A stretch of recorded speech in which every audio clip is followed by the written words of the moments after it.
korang nak tahu, ni lah dia founder The Semanis. Ni lah dia.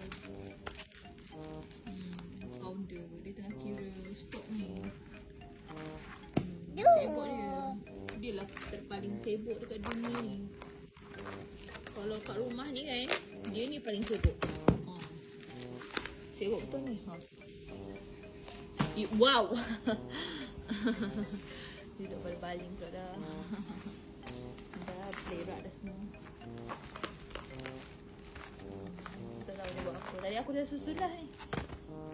Ada. Entah apa dia cakap.